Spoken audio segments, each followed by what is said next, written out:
ये कैसी शर्त है, मैं इसे हरगिज नहीं करूंगी। स्नेहा ने चिढ़कर कहा। करना पड़ेगा, वरना 10,000 दो। दोस्त के होठों पर मुस्कुराहट थी। वो रात, वो कैफे और वो पागलपन की शर्त। जैसे ही शहर के मशहूर business tycoon Riyan Singhania cafe में दाखिल हुआ तो स्नेहा के कदम खुद ब खुद उठ गए। धड़कनें बेकाबू हुईं और अगले ही पल उसने अपने लाल होठों को रियान के दिल की जगह पर उसके चौड़े सीने पर रख दिया। कुछ ही पलों का खेल था और वो अपना काम करके वहाँ से भाग गई। लेकिन लम्हे कभी कभी जिंदगी बदल देते हैं। और फिर ठीक 10 दिन के बाद उसकी आँख खुली तो वो रियान सिंघानिया के बंगले के बेड पर थी, और वही शर्ट और वही होठों के निशान और वही सामने खड़ा इंसान। ये वो लम्हा था जब स्नेहा को एहसास हुआ कि ये एक टॉक्सिक मर्द है और उसे जुनून की हद तक मोहब्बत कर बैठा है। शहर के सबसे मशहूर कैफे लवर पॉइंट पर फिजा में काफ़ी खुशगवार और नौजवानों के हंसने की गूंज थी। स्नेहा उस दिन अपने दोस्तों के साथ एक कोने वाली टेबल पर बैठी थी। उनकी बातों का टॉपिक यूनिवर्सिटी के एग्जाम से लेकर न्यू अपडेट फैशन ट्रेंड तक फैला हुआ था। स्नेहा अपनी जानदार और चमकीली मुस्कान चेहरे पर सजाए हमेशा के साथ ग्रुप की जान बनी हुई थी। वो पल भर के लिए खामोश हुई जब उसकी दोस्त सानिया ने चुटकी बजाते हुए एक नया टॉपिक छेड़ दिया। यार स्नेहा देख तो, वो रियान सिंघानिया, शहर का सबसे बड़ा बिजनेस टाइकून। वो देख, बिल्कुल सामने वाली टेबल पर बैठा है। सानिया ने शरारत भरी नज़रों से इशारा किया जहां एक बेहद खूबसूरत पर्सनालिटी बाला मर्द किसी बिजनेस मीटिंग में मगन था। उसके आसपास एक ऐसा घेरा था जो उसे आम लोगों से अलग बना रहा था। स्नेहा की दूसरी दोस्त किरण ने भी सिर हिलाते हुए कहा, हाँ यार, उसके बारे में मैंने सुना है। बहुत सारी कहानी मशहूर हैं उसके बारे में कि वो किसी आम इंसान से बात तक नहीं करता, हमेशा एक स्पेशल घेरे में रहता है। स्नेहा ने रियान सिंघानिया को बस एक नज़र देखा। वो वाकई स्पेशल था, उसके चेहरे से ही लग रहा था। चेहरे पर एक संजीदगी छाई हुई थी, आंखों में गहरा सुकून, कपड़े पहनने का अंदाज, बोलने का तरीका, हर चीज़ उसकी पर्सनालिटी की मुंह बोलती गवाह थी। उसके आसपास मौजूद लोग भी उससे एक फासला रखे हुए थे, मानो उसकी मौजूदगी किसी ताकत या जादू की तरह काम कर रही थी। तो क्या करूं? स्नेहा ने लापरवाही से कहा, हालांकि उसके दिल में भी एक हल्की सी धक धक शुरू हो चुकी थी। उसे मालूम था कि सानिया और किरण किसी न किसी गड़बड़ के बारे में प्लान कर रही हैं। सानिया की आंखों में चैलेंज चमक रहा था। शर्त यह है कि तुम उसके पास जाओ और कुछ ऐसा करो जो उसे चौंका दे, कोई पागलपन, कोई ऐसी हरकत जो कभी वो सोच भी ना सके। स्नेहा के माथे पर बल पड़ गए। क्या बकवास कर रही हो? मैं ऐसा हरगिज नहीं करूंगी, उसने गुस्से से कहा। उसकी आवाज़ में एक ठंडी डर की लहर भी थी। वो भला ये काम क्यों करती? करना पड़ेगा, वरना पूरे 10,000 रुपये इधर दो, सानिया ने मुस्कुराते हुए कहा। उसकी आंखों में अभी भी वही शरारत चमक रही थी। 10,000 रुपये स्नेहा के लिए एक बड़ी रकम थी। वो तो एक मिडिल क्लास घराने से संबंध रखती थी और इस रकम को यूं ही हारना उसे गवारा नहीं था। इससे भी बढ़कर वो अपने दोस्तों के सामने हार मानने को तैयार नहीं थी, खासतौर पर जब बात चैलेंज की हो। थोड़ी हिचकिचाहट के बाद, जो कि उसके चेहरे पर साफ नजर आ रही थी, उसने हार मान ली। ठीक है, मगर याद रखना, ये सरासर पागलपन है और अगर कुछ हुआ तो इसके जिम्मेदार तुम दोनों होगी। उसने गहरा सांस लिया। दिल की धड़कनें बहुत तेजी से धड़क रही थीं, जिन्हें बड़ी मुश्किल से संभाला, जैसे कोई तूफान आने वाला हो। उसके कदम अब धीरे धीरे रियान की टेबल की ओर उठने लगे थे। कैफे का शोर धीरे धीरे मध्यम होता चला गया। उसे सिर्फ अपने कदमों की आहट सुनाई दे रही थी। हर कदम के साथ उसका दिल सीने से निकलने को बेताब था। रियान किसी जरूरी फ़ोन कॉल पर था। उसकी आवाज़ धीमी लेकिन कॉन्फिडेंस से भरी हुई थी। उसका चेहरा इस वक्त काफ़ी सीरियस था और वो किसी तरफ देख भी नहीं रहा था।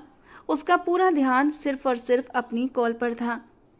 स्नेहा उसके बिल्कुल करीब पहुंची। उसकी नज़र सीधे रियान के दिल की जगह पर जाकर अटक गई थी। उसने सफ़ेद बेदाग शर्ट पहन रखी थी, नीला पैंट, कोट उसने कुर्सी की बैग पर लटकाया हुआ था। एक पल के लिए उसके हाथ कांप उठे थे। वह शर्मिंदगी और डर के मिले जुले एहसास से घिर गई। पूरा जिस्म जैसे सुन्न हो चुका था। उसका जी चाहा, भाड़ में गई ऐसी बेवकूफ़ी भरी शर्त मुझे नहीं करनी। उसका मन हुआ अभी दोस्तों के पास जाकर कह दे कि वो ये शर्त नहीं करेगी, लेकिन फिर से वो हारना नहीं चाहती थी। ऊपर से 10,000 शर्त की पुकार उसके कानों में गूंज रही थी। 10,000 स्नेहा, पूरे 10,000। तुम शर्त के लिए मना भी कर दो तो उन दोनों को कोई फर्क नहीं पड़ेगा। दोस्ती का लिहाज करते हुए तुम्हारी शर्त के 10,000 तुमसे नहीं भी लेंगी, लेकिन सोचो, अगर तुम शर्त जीत गई तो 10,000 तुम्हें मिलेंगे और 10,000 से तुम एक बहुत बड़ा काम निपटा सकती हो। उसे 10,000 रुपये हर हाल में जीतने थे और फिर बिना किसी हिचकिचाहट के एक पल के लिए भी सोचे बगैर उसने अपने लाल होठों को रियान की कीमती शर्ट के दिल की जगह पर रख दिया। ये सिर्फ एक पल का खेल था, एक बिजली का झटका जैसे दोनों को लगा। रियान की आंखें हैरत से फैल गईं। उसने कॉल एकदम से काट दिया और नज़र उठाकर स्नेहा को देखा। उसकी आंखों में एक ऐसी चमक थी जो स्नेहा ने पहले कभी नहीं देखी थी। वो चमक उत्सुकता, हैरत और एक गहरी कशिश का मिला जुला एहसास था। वो पल भर के लिए बाहर ठहरी, रियान की आंखों में उभरते हुए सवाल को महसूस किया और फिर जैसे ही होश आया वो वहाँ से भाग गई। कैफ़े से बाहर निकलकर उसने एक लंबी सांस ली, जैसे उसे दोबारा जिंदगी मिली हो। उसकी दोनों दोस्त हंसते हुए उसके पीछे भागी थीं। स्नेहा यार, तुमने तो कर दिखाया, तुम तो जीत गई, सानिया ने खुशी से चिढ़ाकर कहा। स्नेहा का दिल अभी तक तेजी से धड़क रहा था। उसे अपनी जीत का एहसास तो था, मगर इसके साथ ही एक अजीब सा डर भी शामिल था। उसने मुड़कर कैफे की तरफ देखा जहां रियान अब एकदम पत्थर बना कुर्सी पर बैठा था। उसकी आंखें अब भी स्नेहा के जाने वाले रास्ते पर जमी हुई थीं। चेहरे पर अजीब से भाव थे जिन्हें पढ़ना मुश्किल था। स्नेहा को लगा उसने कोई बड़ी गलती कर दी है, कोई ऐसी गलती जिसके नतीजे अभी उसे मालूम नहीं थे। ये सिर्फ एक पागलपन की शर्त थी, मगर उसे क्या खबर थी कि ये वो पल थे जो कभी कभी पूरी जिंदगी को बदल कर रख देते हैं।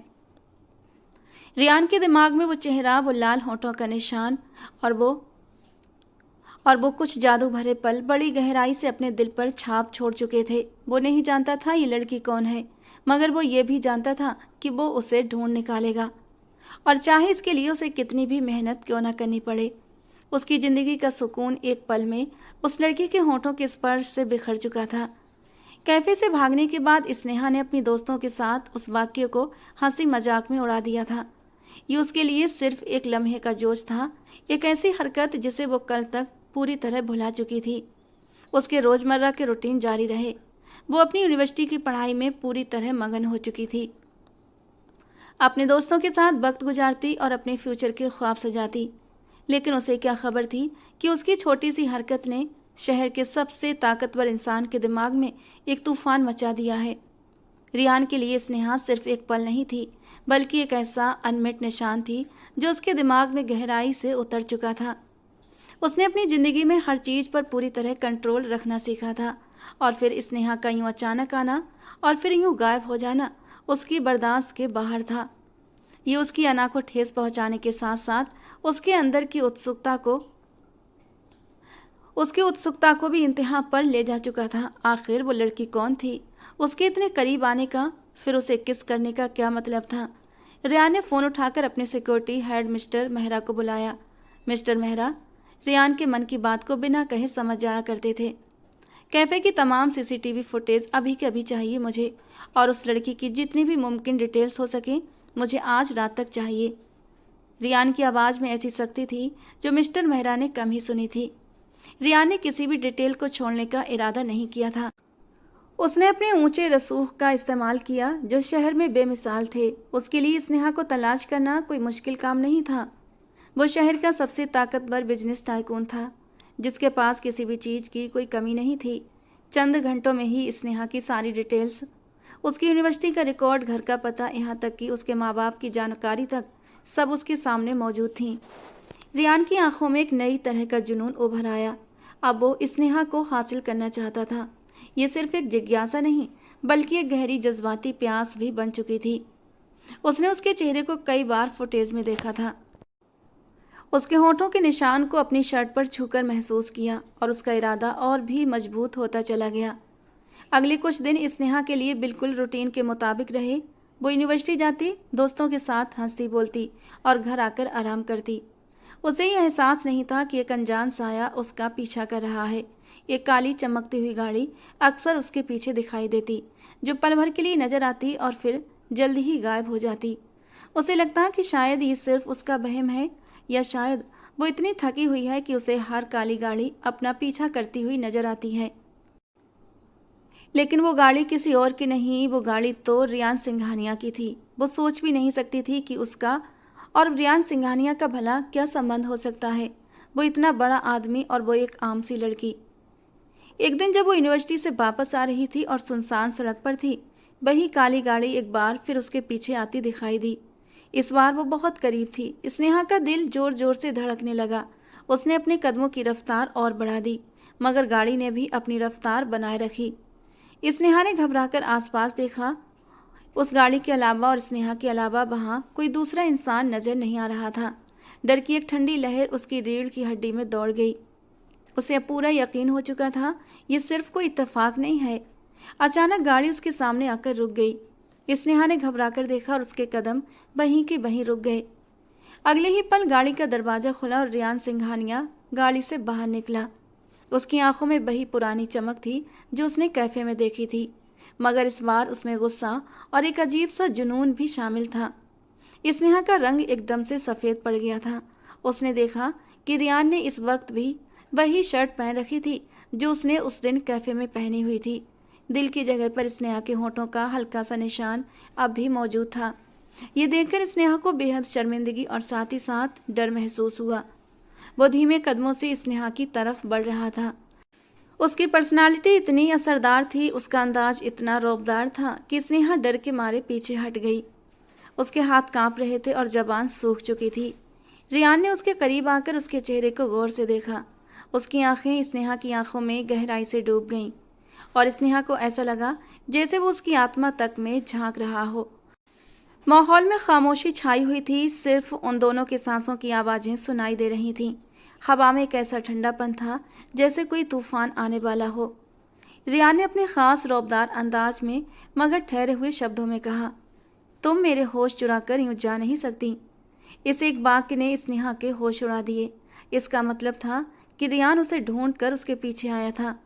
उसके दिल में एक ही वक्त में डर, हैरत और कुछ समझ न आने वाले एहसास छा गए। उसे लगा जैसे उसके चारों तरफ दुनिया गोल गोल घूमने लगी हो। वो किसी ऐसे खेल का हिस्सा बन चुकी थी जिसकी उसे खबर भी नहीं थी। रियान के चेहरे पर एक जीत भरी मुस्कुराहट उभरी, जैसे वो अपने शिकार को अपनी पकड़ में ले चुका हो। स्नेहा को मालूम नहीं था कि ये उसकी ज़िंदगी का सबसे खतरनाक और जुनूनी चैप्टर शुरू होने वाला था। उसे ये भी मालूम नहीं था कि ये उसकी आज़ादी का आखिरी दिन हो सकता है। स्नेहा की आँख खुली तो वो किसी नामालूम सी जगह पर एक अजनबी कमरे में थी। उसके सर में तेज दर्द हो रहा था और उसे चक्कर भी आ रहे थे। आखिरी बात जो उसे याद आई, वो सुनसान सड़क पर रियान सिंघानिया के साथ अकेली खड़ी थी और फिर उसकी सख्त मजबूत पकड़ और एक तेज झटका। उसके बाद धीरे धीरे सब कुछ उसकी आंखों के सामने धुंधला होता चला गया था। उसे याद नहीं था कि वो कब बेहोश हुई, यहाँ कैसे लाई गई, उसके साथ क्या हुआ। वो कमरा काफ़ी खूबसूरत था। हर तरफ कीमती फर्नीचर, रेशमी पर्दे, दीवारों पर महंगे आर्ट पीस सजे हुए थे। हवा में किसी महंगे परफ्यूम की खुशबू फैली हुई थी। सूरज की हल्की सी किरण खिड़की से अंदर आ रही थी, जो कमरे की शान और शौकत को और भी बढ़ा रही थी। उसने उठने की कोशिश की, मगर उसका सर चकरा गया और जैसे ही उसकी नज़र अपने कपड़ों पर पड़ी, उसका दिल जोर जोर से धड़कने लगा। उसने आज भी वही कपड़े पहने हुए थे जो उसने उस दिन कैफे में और फिर उस सुनसान सड़क पर भी पहने हुए थे। और फिर उसकी नज़र बिस्तर के साथ रखी हुई एक शर्ट पर पड़ी। ये वही शर्ट थी जो रियान ने उस दिन कैफे में पहनी थी और बाद में सुनसान सड़क पर भी पहनी हुई थी। और सबसे डरावनी बात यह थी कि उसके दिल की जगह पर स्नेहा के होठों का वो गुलाबी निशान अभी भी मौजूद था। ये देखकर उसे एक तेज झटका लगा, जैसे किसी ने उसकी रूह को खींच लिया हो। इसका मतलब था वो कोई सपना नहीं देख रही थी, बल्कि ये खौफनाक हकीकत थी। वो रियान के कब्जे में थी। स्नेहा का सारा जिस्म गुस्से और डर से बुरी तरह कांपने लगा था। अभी वो अपने ख्यालों में डूबी थी कि दरवाज़ा खुला और रियान कमरे में दाखिल हुआ। उसके चेहरे पर एक सुकून भरी मुस्कुराहट फैली थी, मगर उसकी आंखों में एक अजीब सी चमक अब भी चमक रही थी। जुनून और एक रहस्यमयी मुस्कुराहट के साथ उसकी पर्सनालिटी पहले से भी ज़्यादा रौबदार लग रही थी। स्नेहा ने उसे देखकर गुस्से से मुंह फेर लिया। उसकी रगों में खून तेजी से दौड़ने लगा। ये सब क्या है? मैं यहाँ कैसे आई? तुमने मुझे अगवा किया है? उसने कांपती आवाज़ में पूछा, जिसकी टोन में डर और गुस्से का मिला जुला असर था। रियान ने एक पल के लिए स्नेहा को देखा। उसकी नज़र स्नेहा के चेहरे पर जैसे जम सी गई, जैसे वो उसमें कुछ तलाश करने की कोशिश कर रहा हो। उसके चेहरे पर एक विजयी मुस्कान थी। तुम वहां से आई हो जहां तुम्हें नहीं आना चाहिए था, और अब तुम वहां हो जहां तुम्हें होना चाहिए। उसने शब्दों को अजीब तरीके से घुमाते हुए जवाब दिया। उसके अंदाज में बेहद सुकून था, जैसे वो कोई आम सी बात कर रहा हो। स्नेहा को लगा जैसे वो कोई दीवाना है। वो बिस्तर से नीचे उतरी, उसके पैर लड़खड़ा रहे थे। उसने संतुलन बनाए रखने की कोशिश की, मगर उसका जिस्म काबू में नहीं था। मुझे यहाँ से जाने दो, तुम मुझे यूँ कैद करके नहीं रख सकते। ये गलत है, गैर कानूनी है। मैं पुलिस को बुलाऊंगी। मैं तुम्हें किसी सूरत नहीं छोड़ूंगी। उसने चीखना शुरू कर दिया। उसकी आवाज़ कमरे की दीवारों से टकराकर लौट रही थी। रियान ने आराम से अपने हाथ पैंट की जेब में डाले और उसकी तरफ धीरे धीरे कदम बढ़ाए। उसके चेहरे पर कोई भाव नहीं था। कैद? ये कैद नहीं है स्नेहा, ये तुम्हारा नया घर है और तुम यहाँ अपनी मर्जी से रहोगी, चाहे तुम्हें इसका एहसास बाद में हो।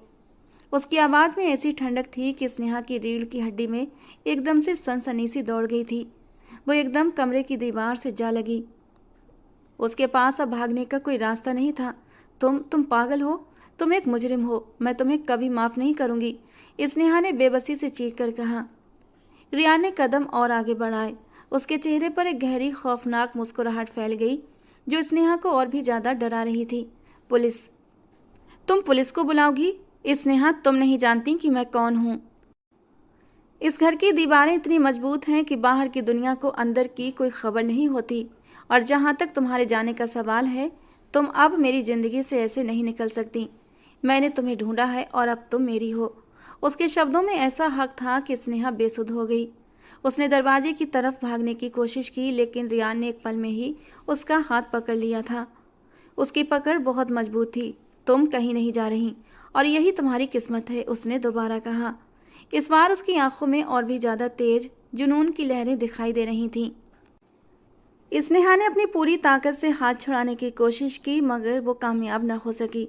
उसी पल उसे एहसास हुआ वो वाकई उसकी कैद में आ चुकी है। एक ऐसे इंसान की कैद में जिसकी आंखों में जुनून की आग भड़क रही थी और जिससे निकलना नामुमकिन था। उसके दिमाग में सिर्फ एक ही ख्याल था, ये टॉक्सिक मर्द है और मैं इसके जुनून की कैद में आ चुकी हूँ और बचाव का कोई रास्ता नहीं था। उस समय का सूरज उसके लिए किसी नई जिंदगी का नहीं, बल्कि एक नए और खौफनाक चैप्टर का आगाज लेकर आया था। उसने अपने अंदर वो डर महसूस किया जो उसने पहले कभी भी नहीं किया था। वो एक पिंजरे में कैद हो चुकी थी बुरी तरह से, और रियान सिंघानिया के आलीशान बंगले में उसकी कैद का अब बाकायदा आगाज हो चुका था। ये कोई आम कैद नहीं थी, बल्कि ये एक सोने का पिंजरा था, जहाँ हर तरह के ऐशो आराम मौजूद थे, मगर सबसे कीमती चीज़ आज़ादी इन सब पर भारी थी। स्नेहा के लिए कमरा किसी शाही अंदाज से कम नहीं था।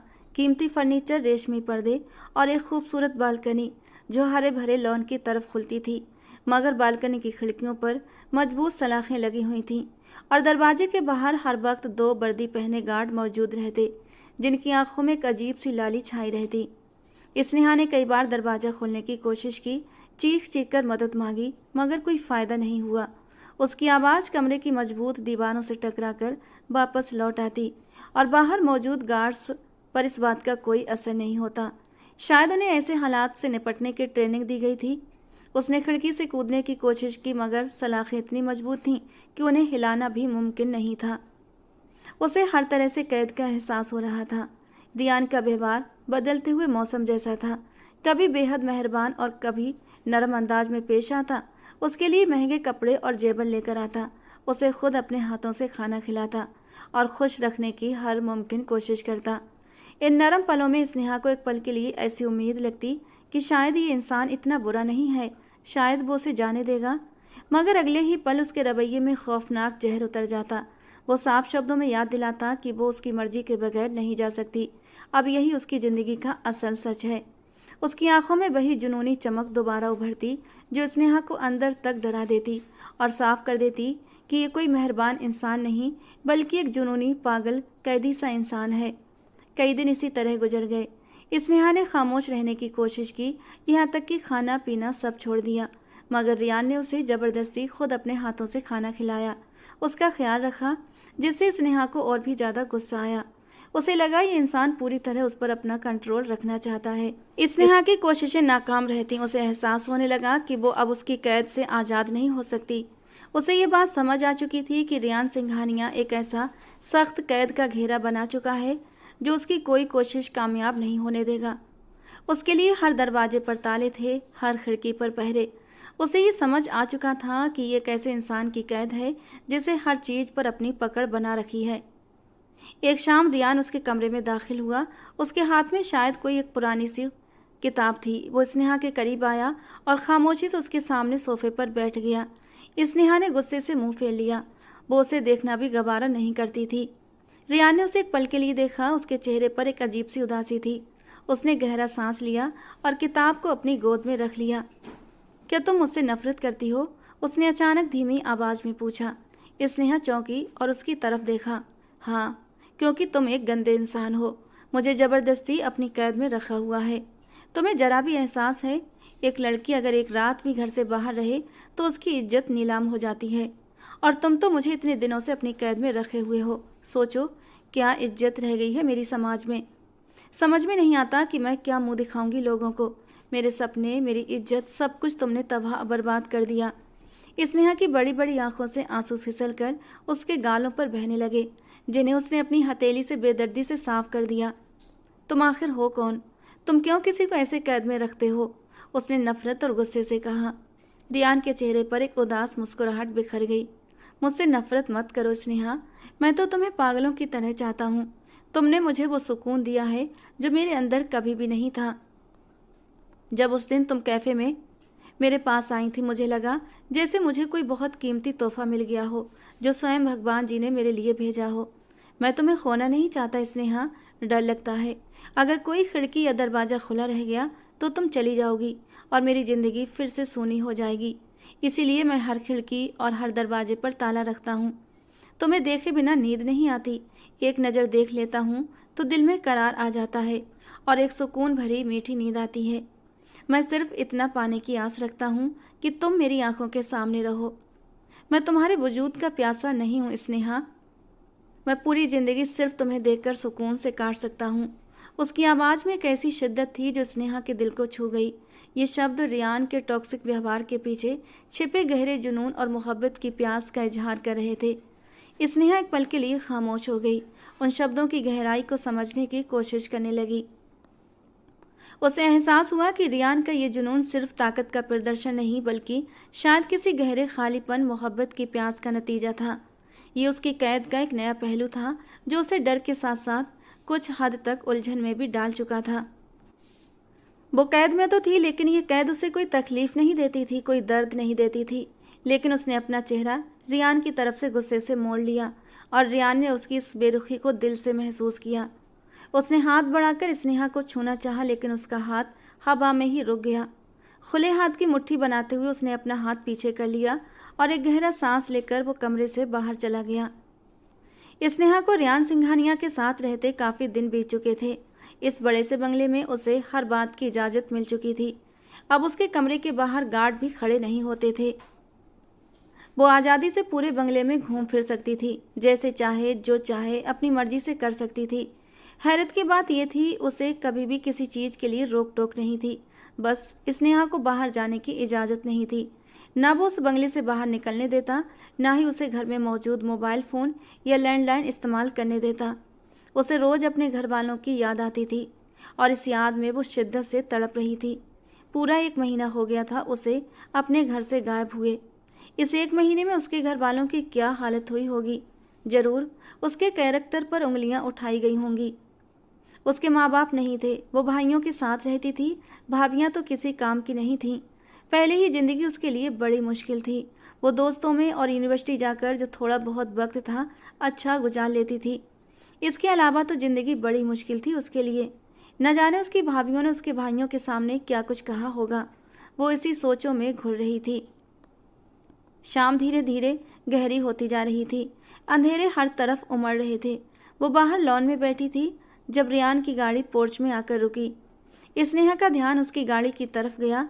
उसे देखा तो वो जल्दी से भागकर उसकी तरफ आई थी, जो अभी अभी गाड़ी से बाहर निकला था। स्नेहा को अपने करीब आता देख वो चौकन्ना हुआ। उसके पास आया। क्या हुआ, तुम ठीक तो हो?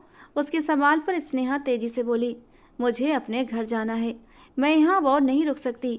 रियान की भौहें एक पल के लिए सिकुड़ गईं। फिर उसने नरमी से कहा, तुम कहीं भी नहीं जा सकती, तुम ये वक्त मेरे साथ गुजारो, मेरी मोहब्बत को महसूस करो। यार कितना चाहता हूँ तुम्हें, और तुम अभी तक मेरे दिल की मोहब्बत को पहचान नहीं सकी।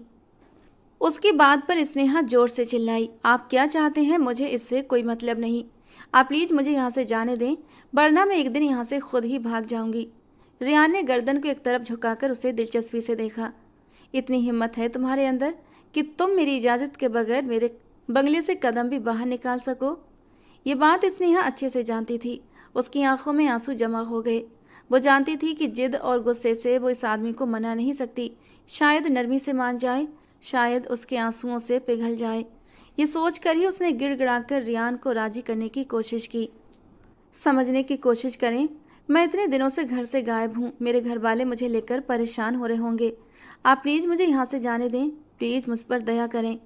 उसकी बात के जवाब में रियान ने हाथ बढ़ाकर उसकी आंखों से बहते आंसुओं को साफ कर दिया और बोला, तुम मुझ पर दया क्यों नहीं कर लेती? मुझसे मोहब्बत कर लो, कह दो कि तुम सिर्फ मेरी हो।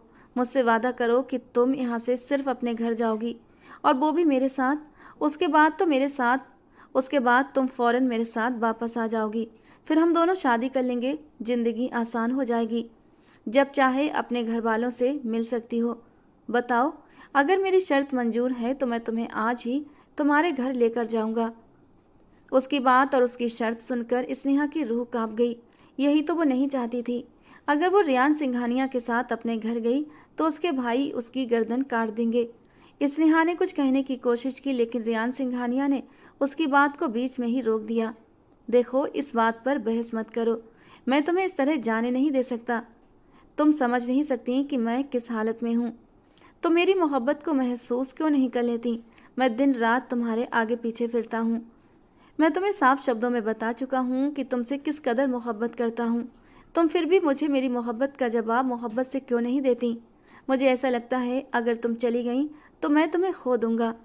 रियान के शब्दों में अजीब सी बेबसी और बेचैनी थी। स्नेहा चंद पल खामोश रही, आंखों से आंसू लगातार बह रहे थे। वो सोच रही थी अब रियान को क्या कहे, और फिर वो खामोश वहां खड़ी रही। रियान भी काफ़ी देर तक खामोशी से उसे देखता रहा। रात के वक्त खाने की मेज पर जब रियान पहुंचा तो स्नेहा वहां मौजूद नहीं थी। उसने नौकरानी को देखा तो वो बोली कि वो खाना नहीं खा रही, कह रही है कि उन्हें भूख नहीं है। नौकरानी की बात पर रियान ने गहरा सांस लिया। फिर वो कुर्सी को पीछे धकेल कर खड़ा हुआ और स्नेहा के कमरे की ओर बढ़ गया। दरवाज़ा थोड़ा सा खुला हुआ था।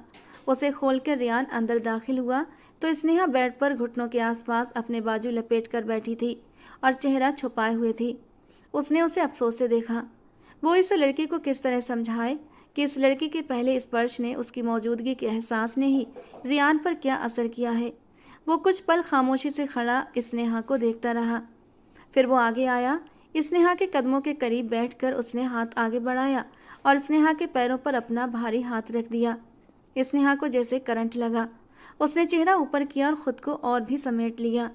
रियान उसकी तरफ नहीं देख रहा था। वो सामने दीवार पर लगी घड़ी की ओर निगाहें जमाए बैठा था। फिर उसकी गंभीर आवाज़ कमरे में गूंजने लगी। मैं बहुत छोटा था जब मेरे मॉम डैड का एक कार एक्सीडेंट में देहांत हो गया। मैं उस वक्त इस पूरी दुनिया में अकेला रह गया था। तुम्हें पता है, मैं उस वक्त सिर्फ 15 साल का था और इतने बड़े घर में अकेला रहता था।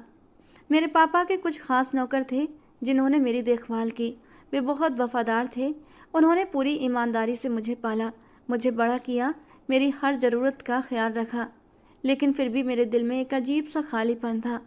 मैं जैसे जैसे बड़ा होता गया मेरे अंदर और ज़्यादा ध्यान पाने की शिद्दत बढ़ती चली गई। मैं चाहता था लोग मुझे ध्यान से देखें, और लोग देखते भी थे, लेकिन उनकी नज़रों में एक मतलब छिपा होता था। मुझे आज तक ऐसा इंसान नहीं मिला जिसकी मौजूदगी ने मुझे सुकून दिया हो। स्नेहा, तुम वो पहली इंसान हो जिसकी मौजूदगी में मुझे सुकून आता है। जब मैंने पहली बार तुम्हें रेस्टोरेंट में देखा, मैं तुम्हारा एक ही नज़र में दीवाना हो गया था।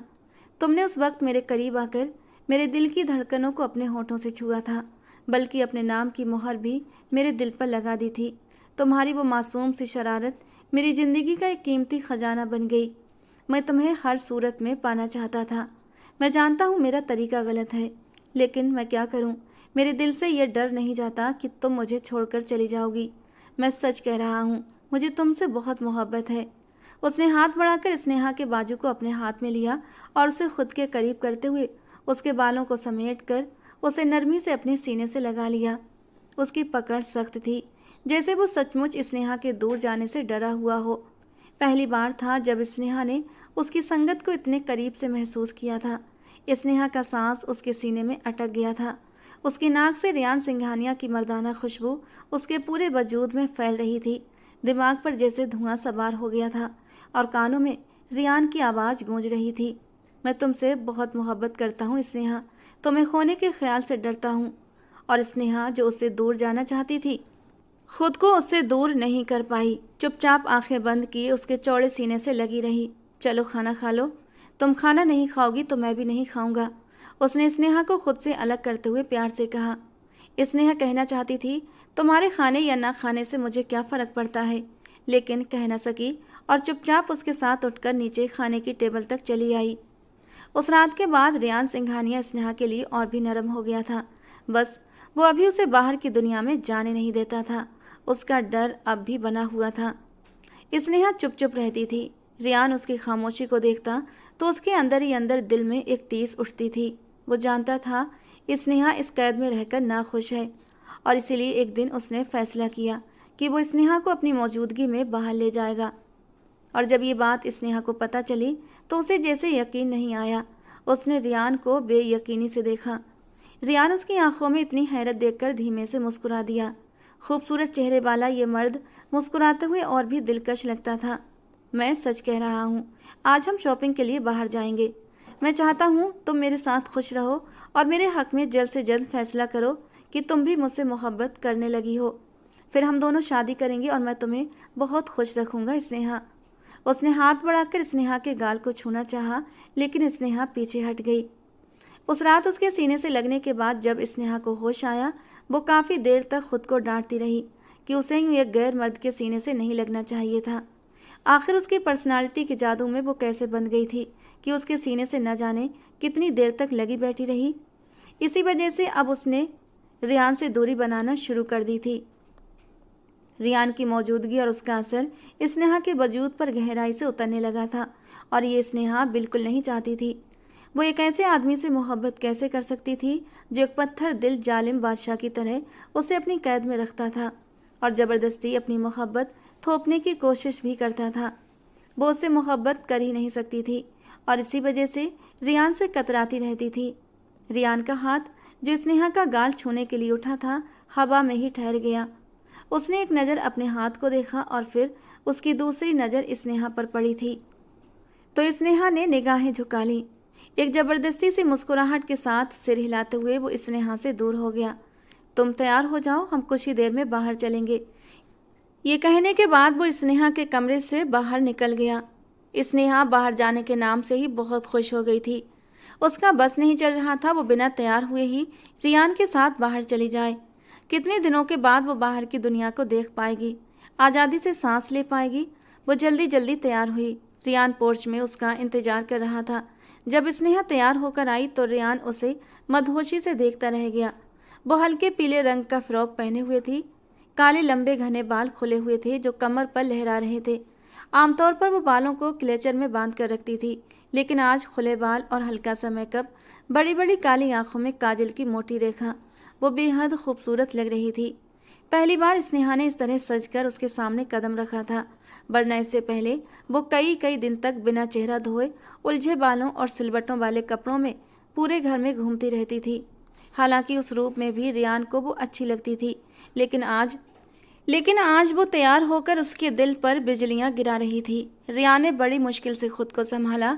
स्नेहा के लिए कार का दरवाज़ा खोला, फिर ड्राइविंग सीट संभालते हुए उसे लेकर बंगले से निकल गया। वो उसे लेकर सीधा एक रेस्टोरेंट में आया था।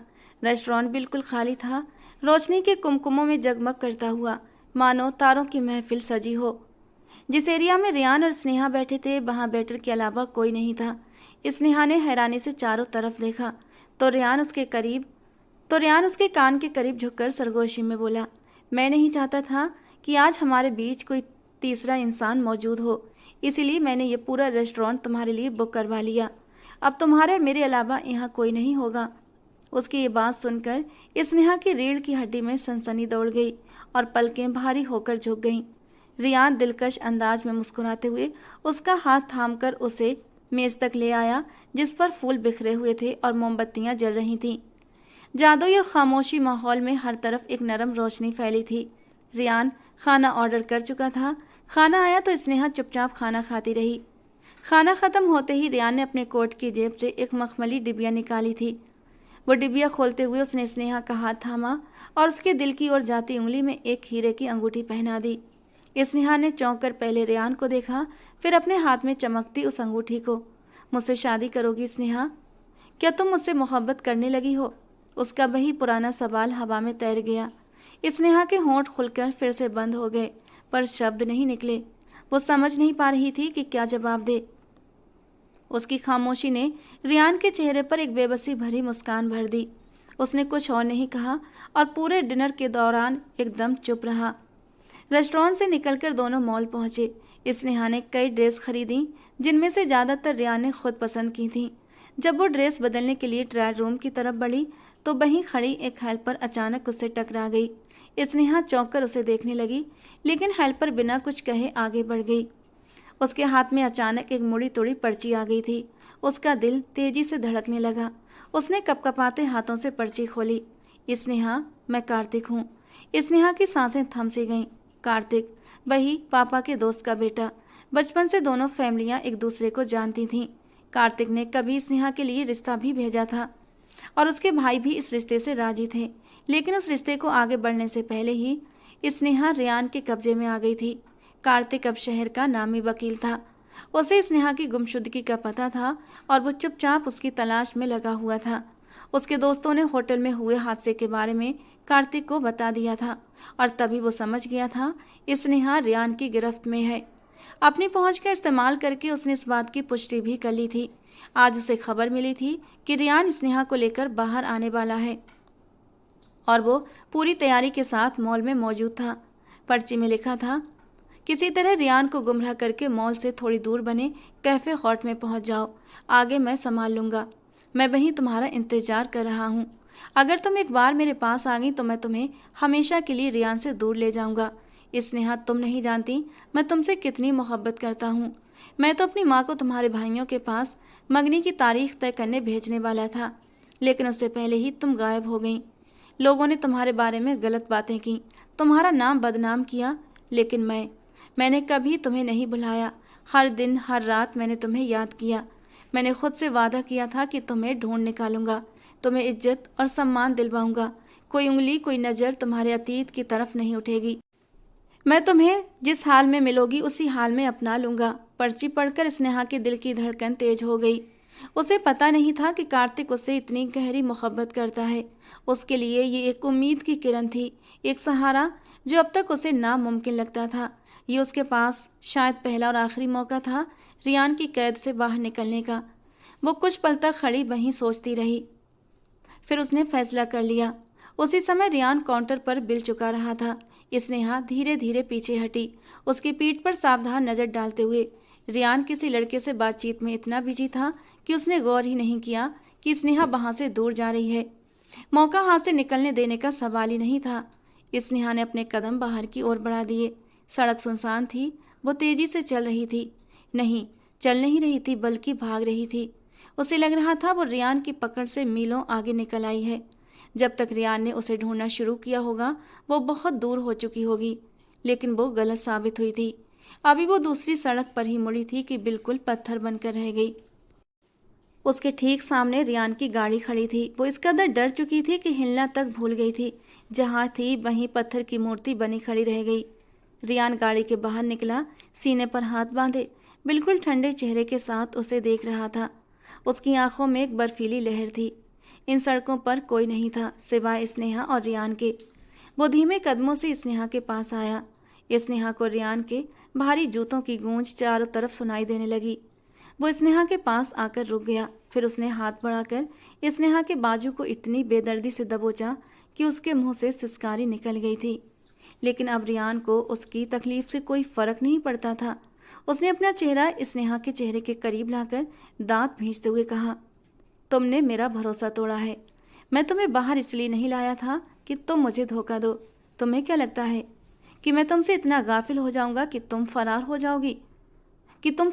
जाओगी और मुझे पता भी नहीं चलेगा? मैं तो सिर्फ तुम्हें आजमा रहा था। उसकी आंखें ठंडी हो गईं। मुझे उस लड़के के बारे में सब पता है। क्या नाम है उसका? हाँ, कार्तिक। और यह भी पता था जब तुम ड्रेसिंग रूम में गई थी तब तुम्हें एक लड़की ने पर्ची दी थी। तुम्हें जानकर हैरानी होगी मेरी जान कि वो मॉल मेरा है और वो पर्ची तुम तक पहुंचने से पहले मेरे पास आई थी। वहाँ का हर वर्कर्स मेरा वफादार है। वो एक पल को रुका, फिर और ठंडे स्वर में बोला, तुमने बहुत बड़ी गलती कर दी है और इस गलती की सज़ा तुम्हें बहुत जल्द मिलेगी। उसने झटके से स्नेहा को अपनी ओर खींचा और लगभग घसीटते हुए गाड़ी में बिठाया। बंगलों तक का सफ़र स्नेहा के लिए जैसे मौत का सफ़र था। उसकी हालत ऐसी थी, काटो तो बदन में लहू न निकले। वजूद पत्थर, आंखें खामोश और आंसू भी सूख चुके थे। वो सोच भी नहीं सकती थी रियान का असर इस कदर फैला हुआ है। जैसे ही दोनों बंगलों पहुंचे, वहां का माहौल पूरी तरह बदल चुका था। बाहर लॉन में पंडित जी बैठे शादी की तैयारियों में लगे हुए थे। ये देखकर स्नेहा की रही सही जान भी निकल गई। यानी रियान पहले ही फोन पर शादी के सारे इंतजाम करने का आदेश दे चुका था। स्नेहा ने डर से उसकी ओर देखा। वो बोला, हमारी शादी अभी होगी। बहुत वक्त दे दिया मैंने तुम्हें। अगर तुम खुद के लिए कैद चुन रही हो तो ठीक है। अब तुम्हारी किस्मत में यही कैद है। उसकी आवाज़ और भी कठोर हो गई। जानती हो आज मैं तुम्हें बाहर क्यों ले गया था? अगर तुम आज मेरे साथ वफादार रहती तो मैं तुम्हें कभी भी कैद में नहीं रखता। मैं खुद तुम्हें बाहर जाने की इजाज़त देता, लेकिन तुमने मेरा भरोसा तोड़ दिया। अब इस कैद को तुम पूरी ज़िंदगी याद रखोगी। तुम्हें मेरे प्यार की ज़बान समझ नहीं आई ना, इसीलिए मुझे अब उंगली टेढ़ी करनी पड़ रही है। या तो मुझसे राजी खुशी शादी कर लो या फिर अपने भाइयों को बर्बाद होता हुआ देखना। ये कहते हुए उसने अपना मोबाइल स्नेहा की तरफ बढ़ा दिया और फिर उस पर एक वीडियो प्ले कर दी। वहाँ पर उसके भाइयों का चेहरा दिखाई दिया। ये उसके भाइयों की दुकान थी जिसके बाहर रियान सिंघानिया के आदमी खड़े थे और एक इशारे पर वो उसकी दुकान की तोड़फोड़ करना शुरू कर देंगे और उसके बाद उसके भाइयों की तोड़फोड़ शुरू होगी। स्नेहा ने बेबस निगाहों से उस जालिम इंसान को देखा था। मैं आपकी हर बात मानूंगी, प्लीज़ ये सब मत करें, मैं आपके सामने हाथ जोड़ती हूँ। रियान सिंघानिया ने ठंडेपन से जवाब दिया, तो फिर अच्छे बच्चों की तरह शादी के लिए तैयार हो जाना। यह कहकर उसने अपनी एक खास नौकरानी को इशारा कर दिया। वो स्नेहा को लेकर कमरे के अंदर चली गई। रियान सिंघानिया ने उसे एक पैकेट दिया, वो भी नौकरानी ने अपने हाथ में ले लिया। आधे घंटे के बाद वो उसे तैयार करके नीचे ले आई थी और मंडप में बिठा दिया। कुछ ही देर का खेल था और वो पूरे तौर पर रियान सिंघानिया की हो चुकी थी। शादी के बाद रियान सिंघानिया उसे अपने साथ अपने कमरे में लेकर आया था और स्नेहा के पांव कांपने लगे थे। उसका मन हुआ वो कह दे कि मैं अपने कमरे में जाऊंगी, लेकिन रियान सिंघानिया के चेहरे पर फैली शक्ति देखकर उसकी हिम्मत नहीं हुई। वो चुपचाप बेजान कदमों से उसके साथ उसके कमरे में चली आई थी। जब वो फ्रेश होकर बाहर आया तो स्नेहा बेड पर बैठी आंसू बहा रही थी। रियान सिंघानिया ने होंठ भींचकर उसे देखा, फिर वो स्नेहा के पास आया। उसे एक झटके से अपने करीब करता हुआ वो उसकी गर्दन और फिर होंठों पर झुकता चला गया। उस पर अपनी शिद्दतें बिखेरता जुनूनी अंदाज में कह रहा था, ये सब तुमने अपनी मर्जी से किया है स्नेहा। मैं तुम्हारे साथ ये सब नहीं करना चाहता था। मैं तो तुम्हारे दिल में अपनी मोहब्बत के दीप जलाना चाहता था। उसके बाद ही तुम्हें अपनी ज़िंदगी में शामिल करना चाहता था। बहुत लंबा इंतज़ार किया मैंने स्नेहा। एक एक दिन, एक एक रात, एक एक पल गिन गिन कर गुजारे थे, ये प्रार्थना करते हुए कि कोई तो पल ऐसा होगा जब मेरी मोहब्बत तुम्हारे दिल में जागेगी। इंतज़ार इतना लंबा हुआ कि पूरे 3 महीने गुजर गए, लेकिन तुम्हारे दिल में मेरी मोहब्बत की कौपल फूट न सकी। मैं चाहता तो पहले दिन ही ज़बरदस्ती तुमसे शादी करके तुम्हारे साथ ये सब कुछ कर सकता था, लेकिन मैं ये सब कुछ ज़बरदस्ती नहीं करना चाहता था। मैं चाहता था इन खूबसूरत पलों में तुम मेरे साथ रहो, पूरे दिल से, पूरे तन से, पूरे मन से। लेकिन अब मुझे मजबूरन ये सब कुछ करना पड़ा, क्योंकि मुझे यकीन हो गया तुम्हें जब भी मौका मिलेगा तुम मुझे छोड़कर भाग जाओगी और मैं तुम्हारे बिना जी नहीं सकूँगा और ना ही मर सकूँगा। लेकिन जो भी हुआ खैर, उसमें मेरा ही फ़ायदा हुआ। तुम अब मेरी हो और तुम अब मुझसे दूर नहीं जा सकती, किसी भी कीमत पर नहीं। अब तुम मेरी पत्नी बन चुकी हो। और तुम्हें मुझसे अब कोई छीन नहीं सकता। पहले भी ये काम इतना आसान नहीं था, लेकिन अब तो मेरे पास कानूनी हक है। मैं देखता हूँ तुम्हें मुझसे कौन जुदा करता है। ये कहकर उसने स्नेहा की डोरियों को खींच दिया था। उसकी मुलायम पीठ पर अपने हाथों का स्पर्श छोड़ता हुआ वो उसकी गर्दन पर झुक गया था। बिलौज खुद ब खुद उसके वजूद से फिसल कर नीचे गिर चुका था और अब पूरी शिद्दत से उसके लबों से होता हुआ उसकी नरम धड़कनों पर आया था। स्नेहा ने उफ तक नहीं की थी और ना ही खुद को छुड़ाने की कोशिश, क्योंकि वो जानती थी ये सारी कोशिशें बेकार जाएंगी, इसलिए कोई भी फायदा नहीं था। वो पूरे 3 महीने से स्नेहा के वजूद को सिर्फ दूर से महसूस करता था और अपने दिल को सुकून देता था। उसने कभी स्नेहा पर गलत नज़र नहीं डाली थी, क्योंकि उसे पता था आज नहीं तो कल स्नेहा उसकी होगी और तब वो पूरे हक और मान के साथ उसके वजूद पर अपनी मोहब्बत की छाप छोड़ेगा। लेकिन आज की रात वो खुद को काबू नहीं रख पाया, क्योंकि अब तो स्नेहा उसकी पत्नी बन चुकी थी। दिल से न सही, लेकिन थी तो पत्नी ही।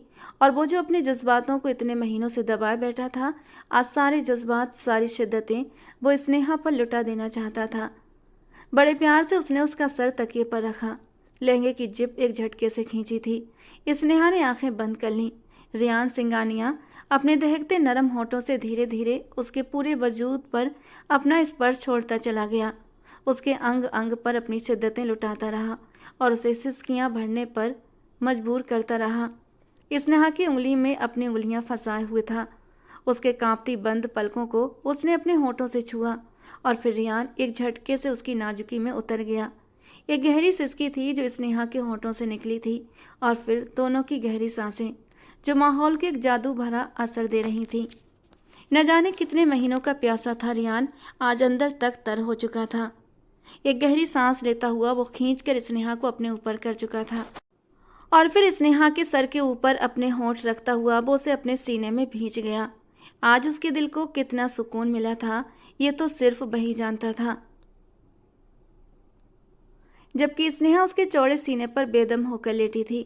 जबरदस्ती ही सही, लेकिन आज उसके वजूद पर रियान का हक हो गया था। इसी पोजीशन में लेटे लेटे न जाने दोनों कब नींद की गहरी वादियों में उतर गए थे। यहाँ तक कि सुबह हो गई और सबसे पहले आंख स्नेहा की खुली थी। वो अभी उसके नंगे चौड़े सीने पर सर रखे लेटी थी। रात का एक एक पल उसकी आंखों के सामने घूम रहा था। वो हड़बड़ाकर उठने लगी, लेकिन रियान ने फौरन खींचकर उसे दोबारा अपने करीब कर लिया था। उसकी तरफ करवट लेते हुए वो उसके माथे को हल्के से अपने होठों से छू गया। लेटी रहो, कहीं मत जाओ, वो नींद में गुनगुनाया था। उसकी बाहों का घेरा तंग था। लाख कोशिश के बावजूद भी स्नेहा उसकी बाहों से निकल न सकी और फिर दोबारा से उसकी बाहों के घेरे में सिमट कर लेट गई। अगर रियान की मोहब्बत नॉर्मल मोहब्बत होती तो शायद स्नेहा खुद को खुशकिस्मत समझती, लेकिन स्नेहा के अनुसार रियान नॉर्मल इंसान नहीं था, वो एबनॉर्मल था। मोहब्बत किसी से ऐसे तो नहीं की जाती कि उसे अपनी कैद में रखकर उसे कैदी बनाया जाए। मोहब्बत को सामने वाले पर ज़बरदस्ती नहीं थोपा जाता, लेकिन रियान ने अपने दीवानेपन में सारी हदें पार कर दी थीं। रियान की सांसों की सरसराहट स्नेहा को अपनी गर्दन पर महसूस हुई तो उसके कान खड़े हुए थे। रियान, छोड़ो मुझे, ये क्या पागलपन है? पूरी रात मुझे अपनी शिद्दतों से तोड़ कर रख दिया है। अब मेरे अंदर हिम्मत नहीं है। जबकि वो तो उसे खींचकर अपने सीने से बुरी तरह भींच चुका था। फिर जरा सा ऊपर होते हुए वो उसके नरम लबों पर झुक गया और उसे कुछ भी बोलने का मौका दिए बिना अपनी मनमानियां करने लगा। रियान सिंगानिया की पत्नी हो तुम, इतनी कमज़ोर तो नहीं हो सकती कि सिर्फ एक रात में ही थक जाओ। अभी तो पूरी जिंदगी पड़ी है मुझे सहने के लिए। कहते कहते वो उसके वजूद पर अपने हाथों का स्पर्श छोड़ने लगा और उसकी इस दीवानगी को देखकर स्नेहा एक बार फिर से खामोश हो गई। अब दोबारा अपनी शिद्दतों से उस पर छाता चला गया। यार, बड़ी अजीब चीज़ हो तुम, दिल ही नहीं भरता। ऐसा करता हूँ, आज कहीं नहीं जाता, आज की सारी मीटिंग्स कैंसिल कर देता हूँ, फ़ोन करके अभी मैनेजर को बात करता हूँ। बस कर दो रियान, अब तो शादी कर ली है ना, कहीं नहीं जा रही मैं। वो बेबस हुई थी और रियान एकदम खिलखिलाकर हंस पड़ा था। अच्छा जाओ, फ्रेश हो जाओ। वो बाथरूम जाने के लिए उठी, लेकिन जैसे ही उसकी नज़र खुद पर पड़ी थी वो एकदम शर्म से लाल हुई थी और फिर दोबारा चादर खुद के ऊपर लपेट ली। जबकि रियान ने हंसते हुए चादर हटाई और उसे अपनी बाहों में लेकर बाथरूम में बिठा दिया। कहो तो आगे का काम भी मैं कर सकता हूँ। जी नहीं, मैं खुद नहा लूँगी, आप जाएं बाहर। वो दोनों हाथों से खुद को ढकते हुए आंखें बंद करके चिल्लाई तो वो हंसते हुए बाहर निकल गया। स्नेहा उसकी पत्नी क्या बनी, रियान का रवैया उससे अब एकदम बदल गया था। वो अब स्नेहा की हर छोटी बड़ी बात को बहुत ध्यान से और सब्र के साथ सुनता था।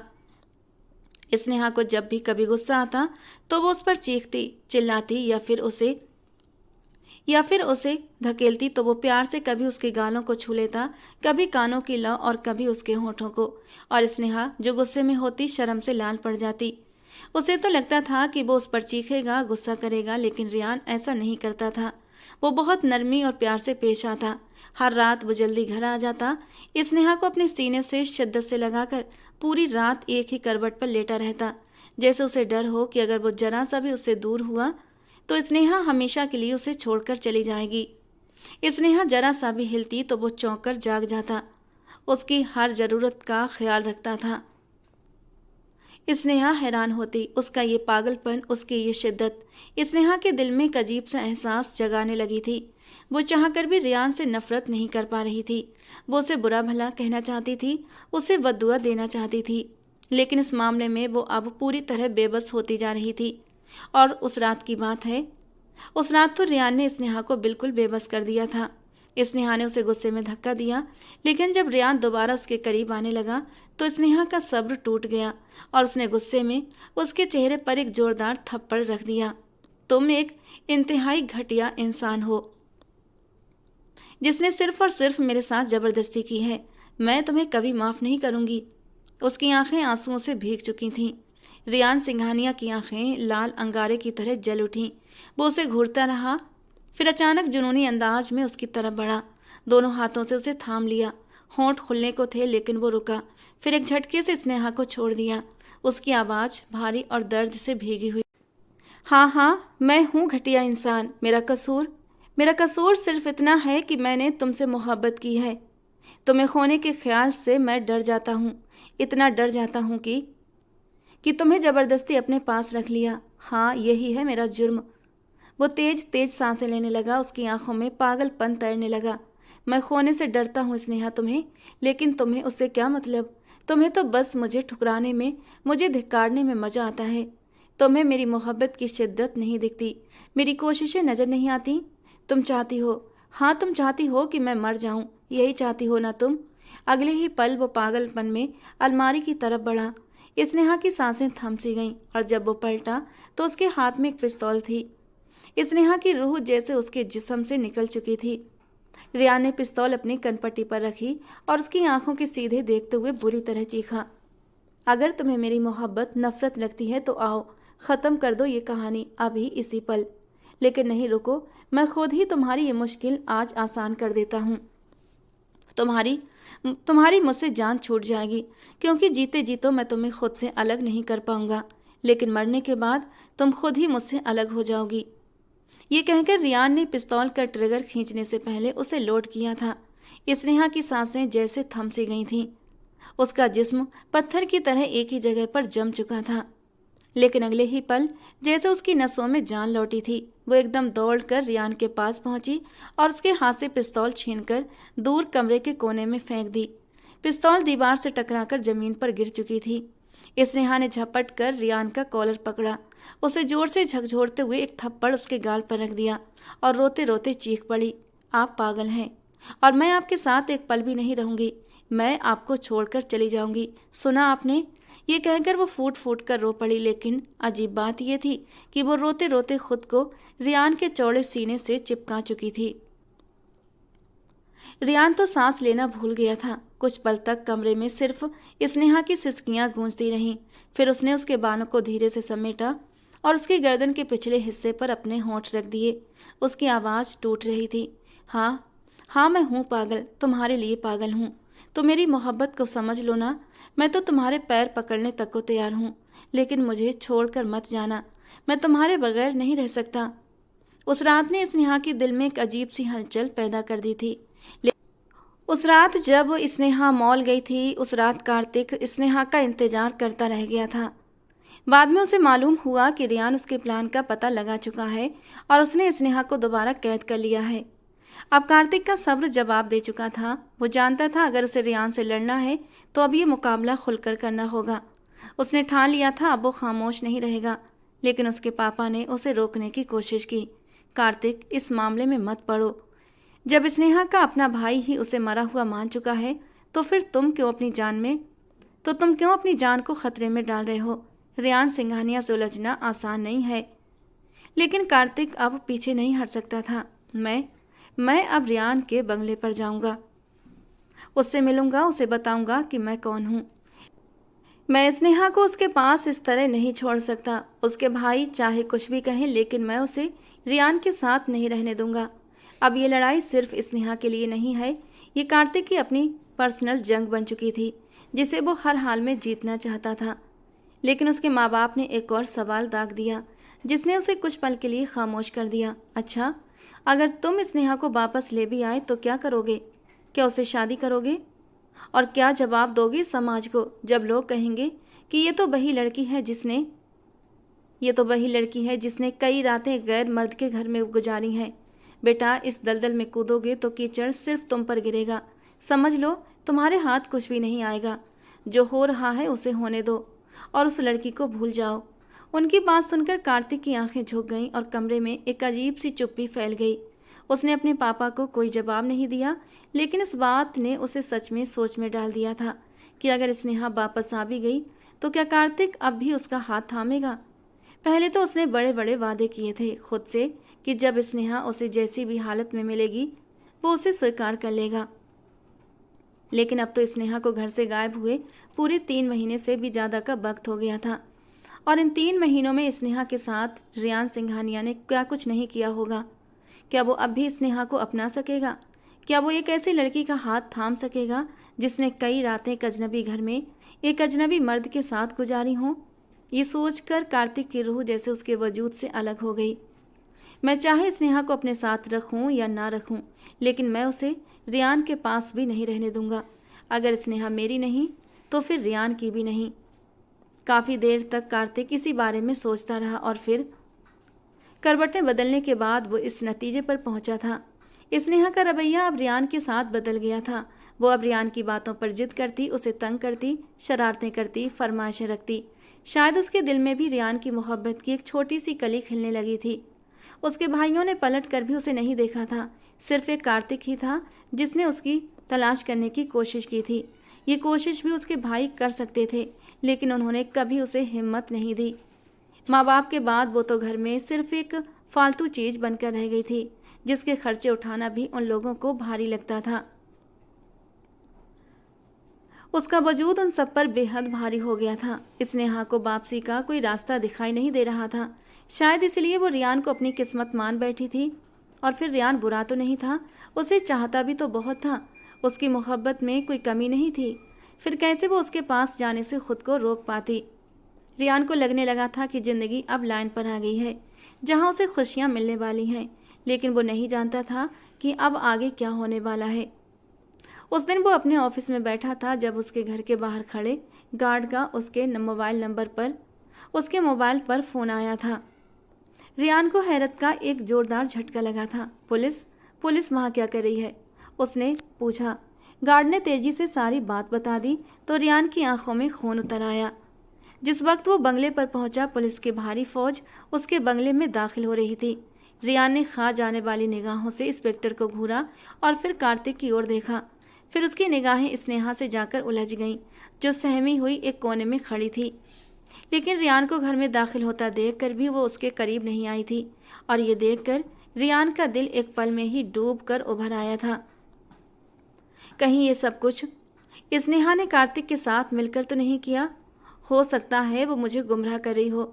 अचानक ही उसके दिल में ये ख्याल आया था तो वो अंदर ही अंदर जैसे टूटने लगा। अगर इस सब में स्नेहा मिली हुई है तो वो आज खुद को ख़त्म कर देगा। उसने अपने मन ही मन में एक फैसला कर लिया था। फिर वो कार्तिक की तरफ बड़ा खा जाने वाली निगाहों से उसे घूरते हुए बोला, तुम मेरे बंगले में क्या कर रहे हो? उसके सवाल पर कार्तिक ने बनावटी हैरानी का इजहार करते हुए कहा, तुम्हें नहीं पता कि मैं यहाँ क्या करने आया हूँ? तुमने मेरी मंगेतर को यहाँ कैद करके रखा हुआ है। मैं उसे यहाँ से ले जाने आया हूँ। तुम्हारे लिए बेहतर यही होगा कि तुम स्नेहा को यहाँ से जाने दो, वरना तुम्हारा अंजाम बहुत बुरा होगा। पुलिस के पास सारे सबूत हैं और मेरे एक इशारे पर तुम्हारी इज्जत 2 कौड़ी की होकर रह जाएगी। रियान सिंघानिया ने उसकी बात पर खामोशी से निगाहें झुकाईं और फिर उसके होंठ एक सर्द मुस्कान से फैल गए। तुम ये कहना चाहते हो कि मैं स्नेहा को यहाँ उसकी मर्जी के बगैर रख रहा हूँ? क्या तुम पागल हो?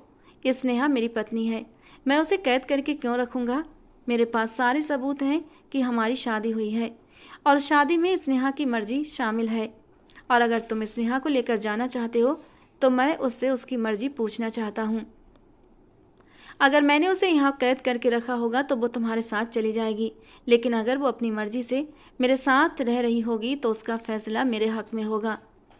इतना कहने के बाद वो रुक गया। उसका दिल बुरी तरह धड़क रहा था। फिर उसने गर्दन मोड़कर अपने पीछे खड़ी स्नेहा को देखा, जो सिमटी हुई दीवार से लगी खड़ी थी। स्नेहा, क्या तुम यहाँ से जाना चाहती हो? उसके सवाल पर स्नेहा ने सिर उठाकर रियान की आंखों में देखा और तभी कार्तिक बोला, स्नेहा, तुम्हें डरने की ज़रूरत नहीं है, मैं तुम्हारे साथ हूँ। तुम्हें ये इंसान कुछ भी नहीं कह सकेगा। तुम मेरे साथ चलो इस कैद से बाहर, जहाँ एक खुला माहौल तुम्हारा इंतज़ार कर रहा है। ये जो भी बकवास कर रहा है इसे करने दो, तुम बिल्कुल भी मत डरना। कार्तिक अपनी बात कहकर उसकी ओर बढ़ने लगा, लेकिन फिर उसके कदम पत्थर के हो गए और रियान का दिल जैसे धड़कना भूल गया। कार्तिक, रियान सच कह रहे हैं, मैं उनकी पत्नी हूँ और मैं उनके साथ अपनी मर्जी से रह रही हूँ। उन्होंने मुझे कैद नहीं किया, बल्कि वो तो मुझसे बहुत मोहब्बत करते हैं। वो धीरे धीरे चलती हुई रियान के पास आई थी। उसके सामने आकर उसने हाथ बढ़ाकर रियान के दोनों हाथ थाम लिए और उसकी आंखों में आंखें डालकर बोली, रियान, मैं सच कह रही हूँ ना, आप मुझसे मोहब्बत करते हैं ना? और यही वो पल था जब रियान की आंखों में पहली बार नमी दिखाई दी और स्नेहा भी रो पड़ी। रियान ने उसे कस कर सीने से लगा लिया।